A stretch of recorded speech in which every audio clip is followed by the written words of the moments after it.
So again, with GitHub, you want to get as much green as humanly possible. You can kind of see for me, like when I was an individual contributor writing code every single day, if you take a look back in like 2015, you'll see like my Monday through Friday is very green. And then into 2016, my Monday through Friday is very green. And it's obvious that I don't code on weekends. And this is obviously where I went on vacation and things like that. Like they can see very quickly what type of developer you are. 2017, I wrote a bit of code and then it started dropping off when I was just doing like online maintenance and then it's just sporadic, but they can tell that I know how to write code and I've been here for a little while. The difference, so there's different things. We have repositories. This is just folders of code that you have. Stars are basically likes. Like if I star a repo or something like that, I'm just basically giving it a like. It's kind of social. You can follow me if you want. You can follow other people. It's really up to you. So I wanted to show like, yeah, this is basically my thing. I'm going to show you somebody else named DHH. So, Sean.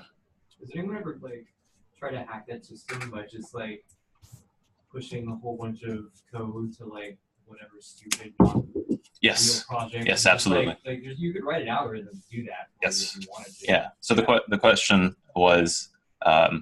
So you'll see that I repeat questions a lot. It's mostly for the recording because it's not going to capture in the back and the remote's not going to hear. So the question was, is there a way basically just to hack this so that it's like always green every single day? And people have figured out how to do that. And just GitHub has gotten much more stringent on like what counts as a contribution. Right now, if you open a pull request, it is seen as a contribution. So every single day you'll be opening pull requests for your code. So you'll get it every single day. But yes, I do see people with an entire wall of green. I was like, there's no way that you're writing code every single day of your life. I mean, it's possible, I guess, but you should not be. Take a break here and there. I want to point out a person named DHH. This person is the core contributor of Rails. He created Rails back in the early 2000s. He works here in Chicago at a company called Basecamp. Even DHH may not have a ton of code that he's written. Like you can see, there's not a ton of green, but that's also because he I'm pretty sure he sold like I don't know, let's take a look.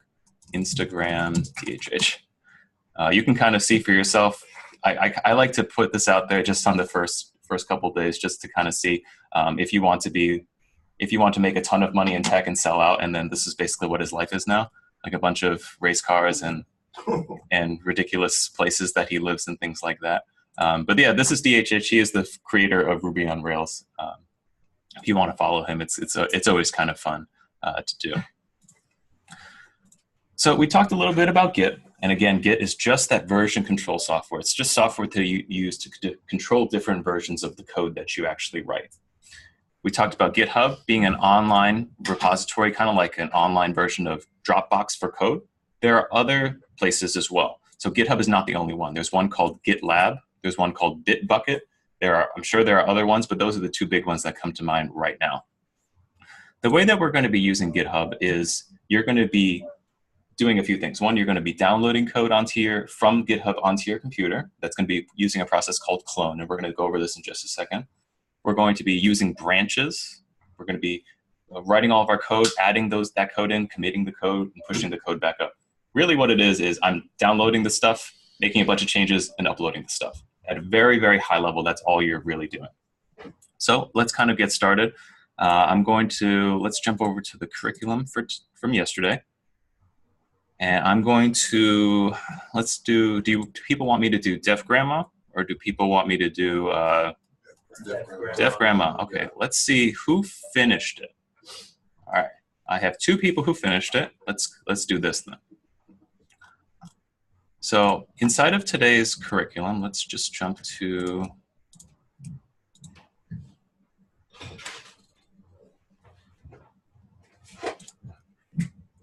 inside of today's curriculum. There's a little cheat sheet that I just kind of gave to you. All of the things that we're doing today, you'll find on here somewhere on this cheat sheet. But if you want to take notes, I would highly recommend it. But eventually this will become such muscle memory that it's just going to come to you really fast. All right, so let's jump into yesterday's stuff. We're going to go into Def Grandma. We're going to do Def Grandma in JavaScript. You'll see on the right-hand side here, there's a little green button that says clone or download. This basically says I'm going to download it from like where it lives on GitHub, and I'm going to bring it down onto my computer. grab that, click this little link right here. This little button is going to be the one to basically, grab the link. Again, I'm going to have 3 windows open. One's for my Chrome, one's going to be for my Sublime Text, and then one's going to be for my iTerm.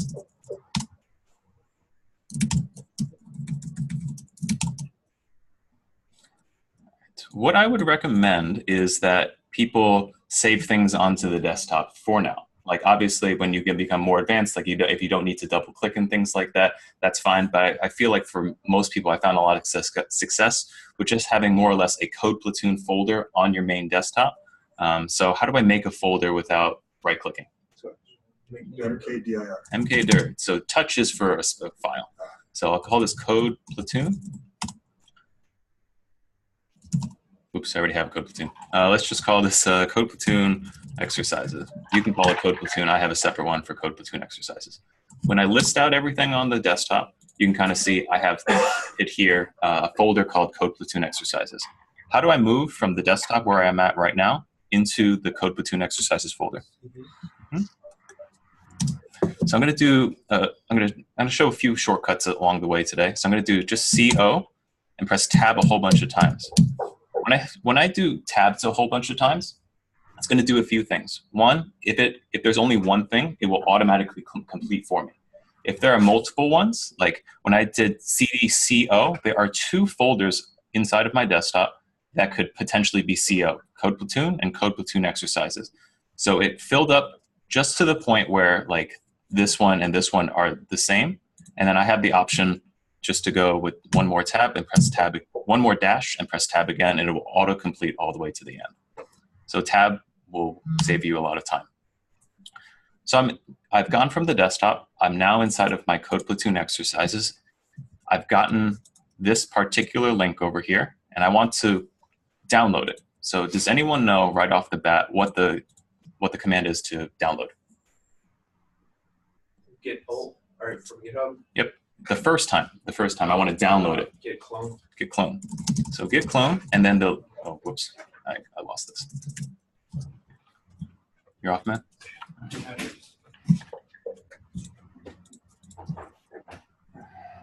All right, so Git clone, and then the link that's right over here. Now, anytime you do anything with Git, like any sort of Git command, it's going to start with Git. That's the easiest part. Like whenever you run any sort of Git command, the first 3 letters are always going to be GIT and then something and then something else. So Git clone is what I need to do just to download it from the web onto my machine. I just want to make sure that everyone understands. So you have to be in the right directory, otherwise it's downloading some other. Yeah. So you can kind of see, before I had nothing inside of Code Platoon exercises. I've cloned it down. When I list it, you can kind of see there I have it. I've downloaded something from the web onto my machine. I can CD into def grandma, DE, and then I tab to complete. And then how do I open the current folder using Sublime or Atom or Visual Basic or whatever? SUBL space dot. So SUBL space dot is just everything that's currently the current folder that I'm in.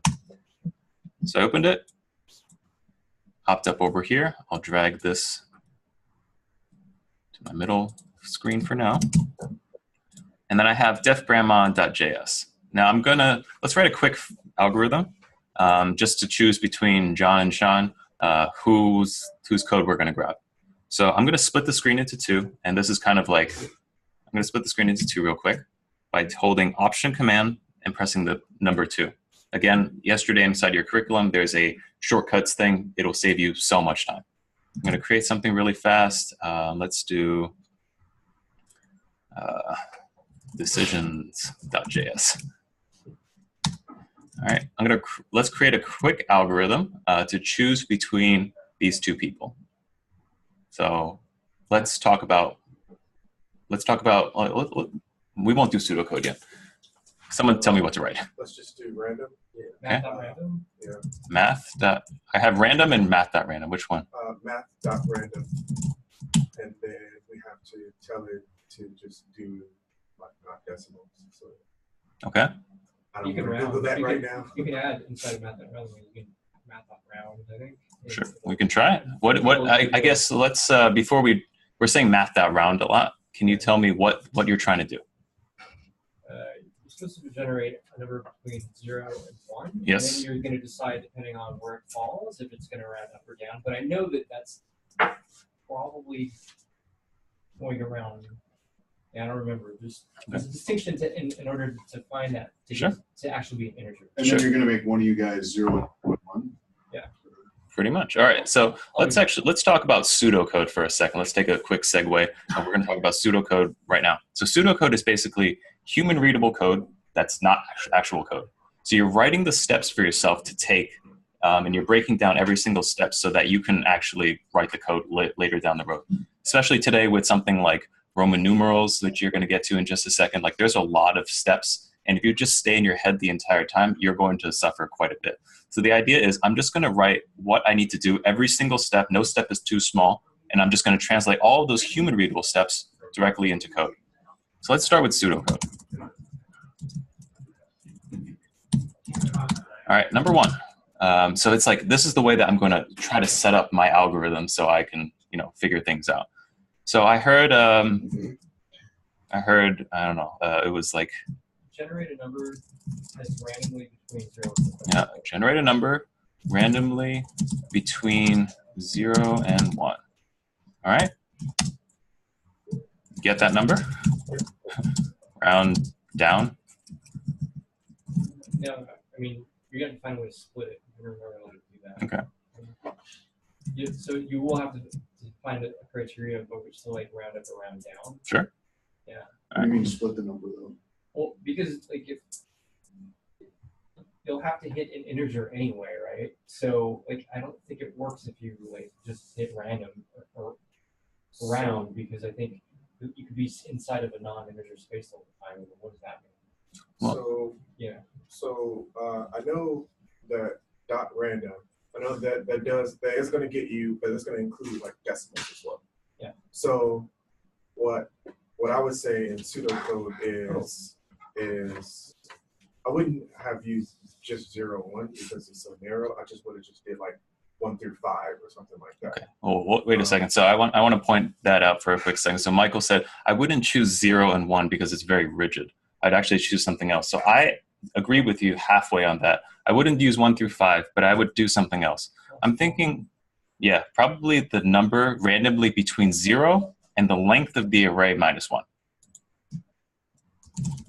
Can anyone figure out why I do that? The array start at 0? Yep. So basically, I want to choose, if I have an array of 5 things, the first index is going to be 0, because computers unfortunately start counting at 0, which is stupid. And then it goes all the way up to 4. So I want to choose a number between 0 and 4, and I want to round some way, which way, so that it's literally just between 0 and 4 if I have an array of x length. So I'm going to grab that. Yes, Sean? I mean, why do we have to use an array? What's that? Why do we have to use an array? I thought that's where you were going with this. I didn't consider it. Well, I was going in that direction. Okay. Because it's like, hey, pick a number between this, whatever's. All right. So you're going to generate a random number. We're going to assume that it's going to round somewhere between that. Well, let's just say it rounds down for now. And then we're going to create an array of people. If you made the thing like a math.random plus 1, and then you encapsulated, you put that inside of a round function, then you'd be either getting 1 or 2, I think. Well, we can find it out. So, Where he's going with this is he's going to put both your name into an array. So you'll be in index 0, for instance. He'll be index 1. The number it'll pick each one of those arrays, and then it'll pull one of your names. And that's how it's going to pull. Sure. I think that's where. I just know that you need the array. That's fine. Okay. All right. So we're going to create an array of people, and then we're going to take that random number, get the person, get the name at the index of the random number from the array. Kind of makes sense? So again, let's say we have a list of 10 people. I want to choose a random number between basically 0 and 9, because we're talking about arrays. I'm just going to choose a random number, take that number, find whatever is inside that array at that particular index, and that can be as random as you need to. So this is like a very basic way just to write a random random function. The issue is now that I've written out the pseudocode, I kind of know how to do it in my head. I don't know how to translate this out to code. Maybe someone of my friends can help me. Maybe somebody around me can help me. But I'm just going to Google it. And this is what I do 90% of the time. So let's just say I want to JavaScript random number between range. Looks like there are many other people who have looked for this right before me. And here we have like a whole bunch of stuff. Now once you go Google searching, you're going to find like a whole variety of things. You can either go to Stack Overflow, which is kind of like an online Quora version of code stuff. You can go to the official docs. You can go to W3 schools. But generally, you want to go to reputable sites. So W3 schools is good. Developer.mozilla is good. Stack Overflow is good. Let's just take this first one. Stack Overflow takes a little bit of time getting used to. So when I go to Stack Overflow, the first thing that shows up on the page is the question. And somebody asked this question.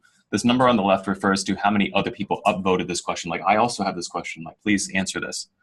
On the bottom here, there are different answers. Underneath 21 answers, there are literally 21 answers. The higher this number is, the more upvotes it's gotten. And if it's a check mark, the person who asked the question or the community has basically said, this is the answer that is correct. Now, not always the check mark is the best one. You can also find other ones that, other ones that may work. Yeah, Sean. A lot of times the check mark is like because at a certain time it was upvoted, but syntax and things changed, so it's always better to look around. That's a great point. I like that. So also be careful. Take a look at when the question was asked and then when the question was answered, because it's October 6, 2009 is almost 10 years ago. So things could have changed between now and then. There could be a built-in method. Other things like that could have happened. So this one looks very long and scary. Pass. I'm going to look over here. Random number. And this is that point where people are like, I'm right here at the beginning. Like, do I just copy and paste things? Sure. That's okay for right now. Let's take a look. So we have, oh my gosh. Also pass. Math.random. Okay. That looks like something useful. So it takes me to another site, takes me to Mozilla. Okay, returns a floating point pseudo number in the range from 0 up to including 1, which you can scale to your desired range. Okay. Let's just take a look at let's just try it out. Let's find out. So I'm going to jump over here, go into Node. So I have a interpreter here on my screen. Let's just do math.random. Okay, so it gives me a decimal, which is probably bad. If I give it an upper limit, it's going to not do anything. Let's go back over here. Let's figure this out. Math.floor times math.random times floor.random. That's fine. Thoughts? Which one are we going to go with? Should we just go ahead and copy for now? Should we try to figure out what all of this says? It's up to you. I say let's copy. Let's just copy for now. All right, we can do that.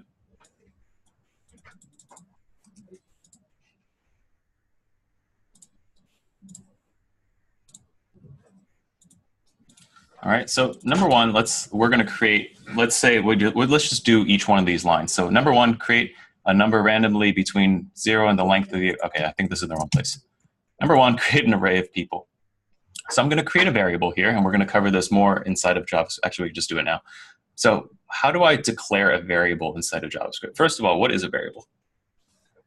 Variable is like a placeholder. Yeah, it's just, just basically a placeholder for something else. So it's like when I say, if my first name is Jonathan, every single time I reference Jonathan, every single time I reference first name, Jonathan's going to come up. Now, how do I declare a variable? Like, I can do var, let's say names equals something. Now, I don't like var anymore. Var is a little bit outdated, so. Let or const. So var is the way that we used to do things. Whenever we want to declare a variable, we just do var. I'm going to mute you, John, sorry. Whenever I do var, I just declare a variable, and then that's totally fine. we're moving away from var, so it's not always going to be var. It's going to be let or const. What's the difference between let and const? Let you can reassign, Mhm. const you cannot. Yep, that's pretty much it. So when you use let, it's basically saying, it's something that can change over time.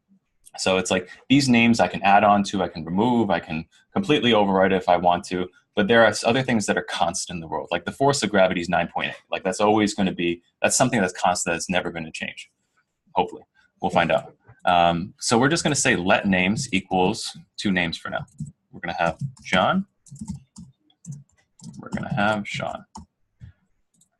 So that's this first step right here. Again, I wrote the pseudocode, just human readable code for me, and I'm going to translate it into actual code.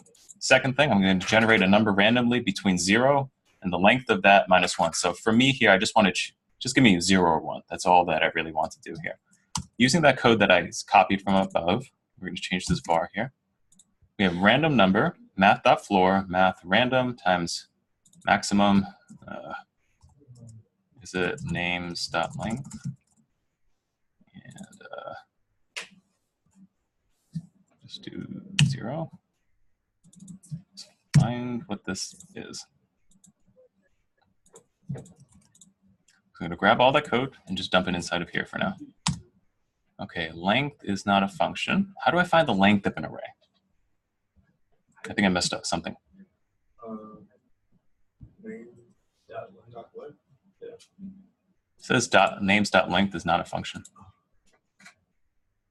I don't think you need the after length. I don't think you actually need that. Cool. Let's see it.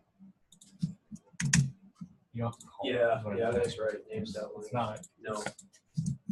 It's not a method. It's a whatever it's called. It says let random number. Okay, I think I just need. Whatever. Let's go back.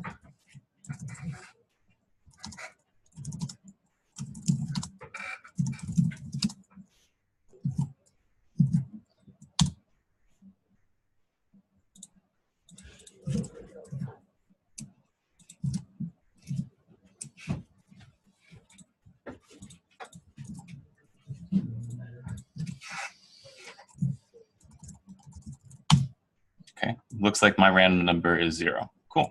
So, John. Oh, Sorry, John. okay. You're gonna have to give this to me. Can you send me your def grandma code, and then we'll take a look at it? It's on GitHub. Oh, okay. Well, yeah. Did you open a pull request? I pushed it to my GitHub. Okay. All right. What is so? jconway4. jconway4. I think it's marked as private though. It's not.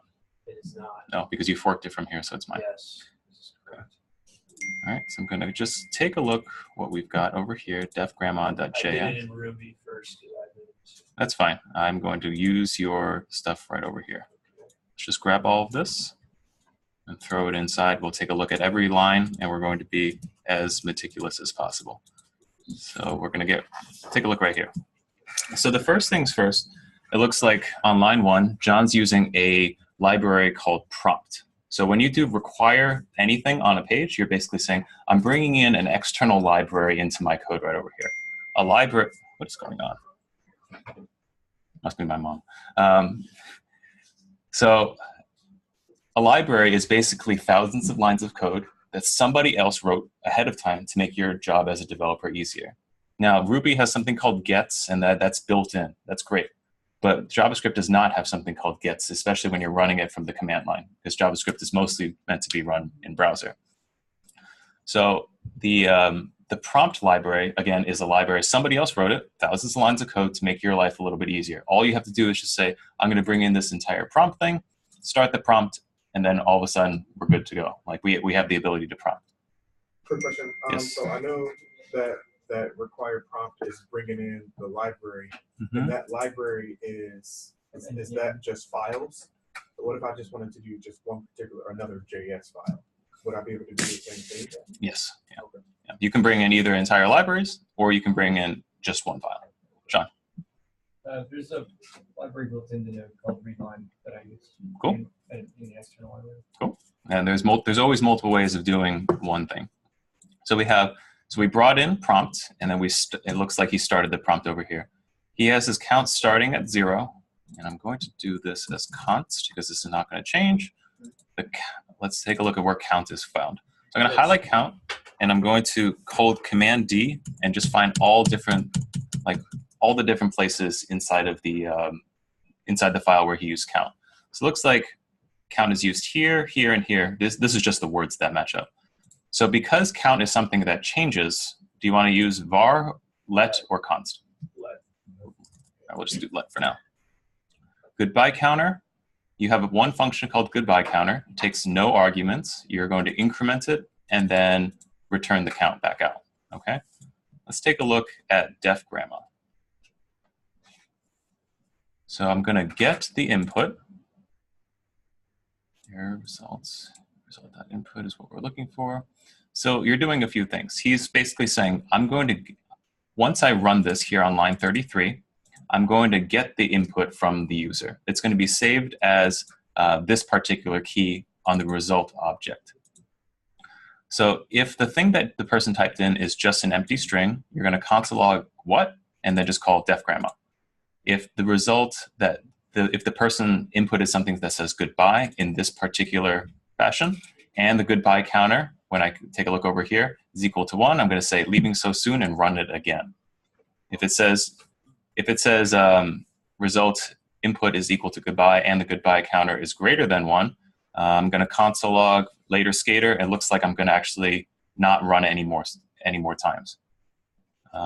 If you have anything that is lowercase, you're going to say no, not since 1946, run it again. Otherwise, if you don't say anything, speak up kid, run it again. It's uppercase, so that's if everything's all in uppercase, oh, whoops. And then okay. If it's anything else, speak up kid. Cool. Let's run this. Let's see if this is good. So let's take a look at syntax a little later. I just want to see if this works. I think you need prompt if you don't already have it. All right, let's take a look. So how do I run a file? So I'm going to do node defgrandma.js, and let's see what happens. It says cannot find the module prompt. So I get my first error message. Again, this is going to, error messages just try to be as helpful as possible. They're not here to kind of torture you and break you down. So it says I cannot find the module prompt. So I can Google this really quickly, or John, you figured this out yesterday? Yeah, it's, well, I mean, if you go to the GitHub page, you made a link to the GitHub that you installed off of, and that just has a command prompt that you can just install the gem from. Yeah, npm. Yep. Yeah, I think the key is that when you hear the word module, it means that external library that you need to link to. It's kind of like in Ruby, there's these install gems. Yep. Same kind of idea. Cool. All right, so I ran npm install, which stands for Node Package Manager install. So basically I'm saying I'm reaching out to some external source to install this thing on my particular computer. So I'm going to run through node defgrandma.js, and it says, hey kid, and it's going to prompt the input. So if I just type in nothing, it says what? If I type in anything lowercase, it says speak up. If I say what? It says no, not since 1946. Anything uppercase also gives you no, not since 1946. I think it's goodbye, right? Goodbye, exclamation. So that's 1, leaving so soon. Speak up, kid, goodbye. And all of a sudden it says later skater, and then it exits. Let's go back over here. We're going to edit a few things, and then I think overall it looks pretty good. So when you're doing things, I would not put comments in. So comments are human readable things that are going to be completely ignored by the interpreter. So inside of Ruby, it has a hashtag in the front. Inside of JavaScript, it has 2 /. So first things first, we'll get rid of this. Yeah, you said when you're doing stuff, don't put comments in it? Yeah, so when you submit code at the very end, don't submit comments. Like your code should read well enough, that you don't actually need comments. So all of your variable names are looking good, all your loops make sense and things of that nature. If you need to put them in, put them in. But overall, you shouldn't have them. The pseudocode's there to follow, and then you can read it. So if the result is equal to this, I'm going to get rid of double quotes. So for me personally, I use double quotes pretty much exclusively for interpolation. There used to be some sort of performance thing between double and single quotes, but for the most part, if I'm just doing a string, again, a string is anything that's inside of quotations. I'm not interpolating, meaning I'm not shoving like a variable inside of that string. I'm just going to do single quotes. So all of these singles, unless it's interpolation, I'm just going to change to singles. Doubles, I'm going to change to singles. So console log, def grandma. It doesn't, prompt doesn't play nice in like an actual loop, so that's fine. A workaround. That's okay. Yes, I did notice prompt blows up when you have while loops. Does anybody see anything else that we can possibly change over here?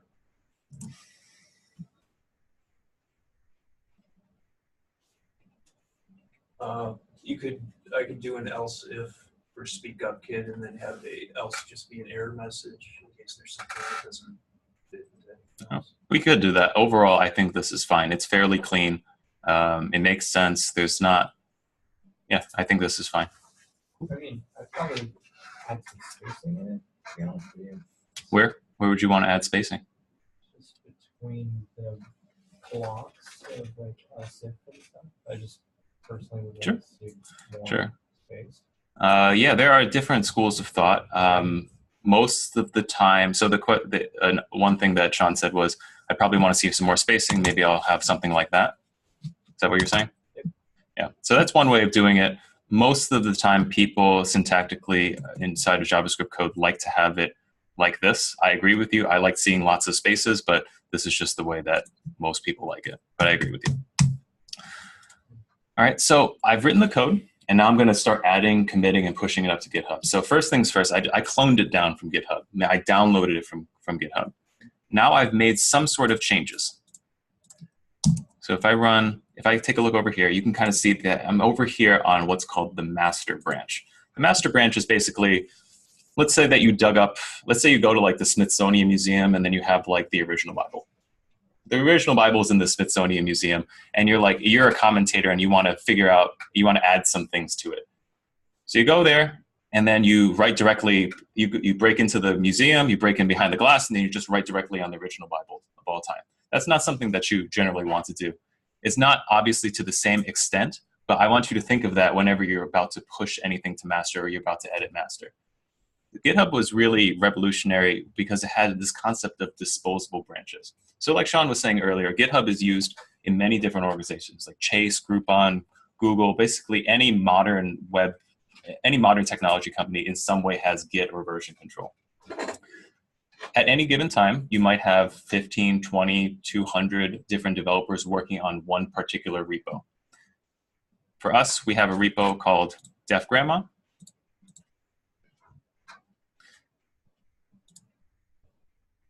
For us, we have something called def grandma, and let's say there's 15 people working on it at any given time. Maybe one person's working on credit card payments, one person is working on something else. But in the end, the idea is I want to have this idea of disposable branches.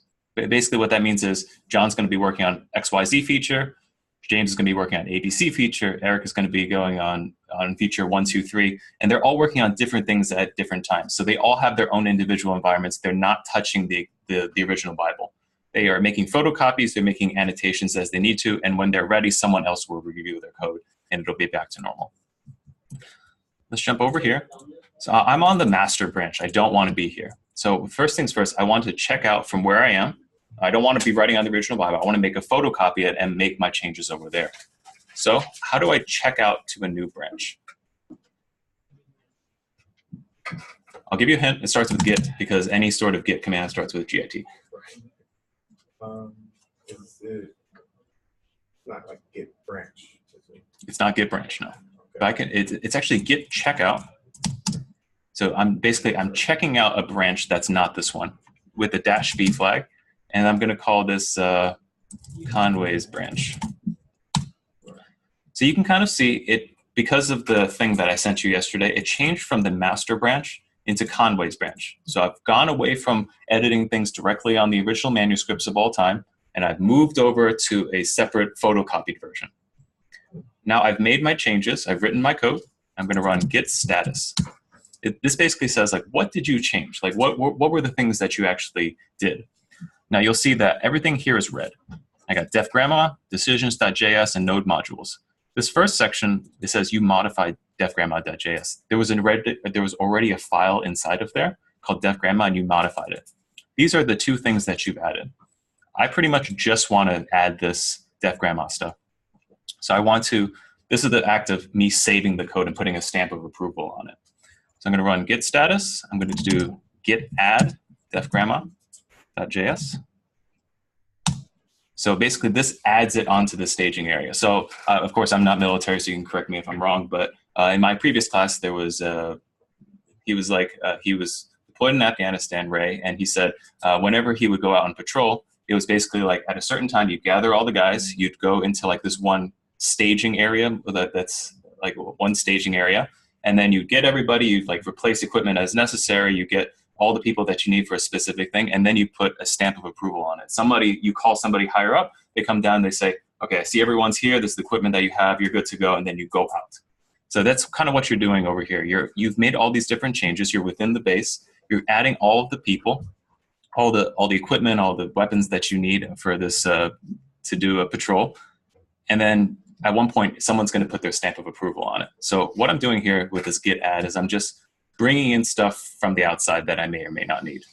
When I run git status one more time, it goes away from being red and turns into green, meaning that at this point, I've actually added it onto the staging area. Before, it was just I was just doing stuff. But this is like I'm actually putting my stuff inside the staging area. Now, this next thing, I'm going to make a commit message, which is basically a stamp of approval saying, like, this is good to go. So I'm going to run git commit -m. The -m is for a message. And then in single or double quotes, just make sure it's consistent, you're going to write yourself a very, very descriptive commit message. This descriptive commit message is not like wrote some code. That is the worst thing you can write. You want to be as descriptive as possible. So it's like, added my solution to defgrandma.js. I know this is the same thing as added some code, but it looks more professional. At this particular point, I've checked the status. It was red to begin with because I've made some changes and it wasn't added. I added those changes, check the status one more time, it turned to green. I'm going to commit it and put a stamp of approval on it. This is the point where I've actually saved the code, kind of like when you're writing a paper and you just press save. Now you can kind of see it says 1 file change, 28 insertions, 1 deletion. I'm on Conway's branch over here. When I run git status one more time, you can see that that original thing of defgrandma.js is no longer there because you've actually already put a stamp of approval on it. At this point, I'm ready to push it up. I'm going to run git push origin Conway's branch. And what push is basically doing is, push basically means upload. Clone means download, push means upload. So I'm pushing this up to GitHub, so I'm uploading it. And you can kind of see that when I go back to Foxtrot defgrandma here, Conway's branch is right over here. At this point, I'm going to say compare and pull request. I'm going to point this towards Foxtrot. You don't have an option, but it's because I have so many of them. I'm going to fill out my pull request form over here. If you want to, I'm just going to hit the create pull request. And then for me and Josh and for Alex as instructors, we can easily just go off to defgrandma, take a look at the pull requests.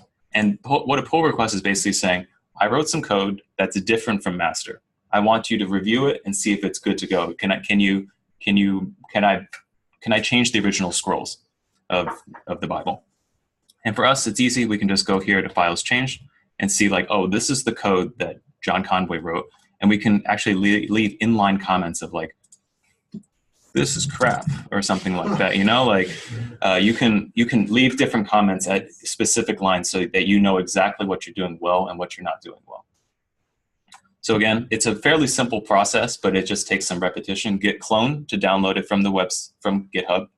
Once you write your code, you write your code. Git checkout -b and then the name of your branch. So that you're not working off of master, you're working off like your own individual photocopy. You're going to add all the files that you want. You're going to do git commit and then git push. So it's 5 steps: clone, checkout, add, commit, push. Most of the time. Do you know if anyone's ever like created a way to merge the staging and like the committing with one step? Like, you know what I'm saying? Yes, there are commands to add and commit at the same time. But I think you have to add everything. So which works with simple things like this. Cool. Let's take a 10-minute break till 10:50. We'll come back. We'll go over some JavaScript basics. We'll talk about pair programming, and then we'll be done.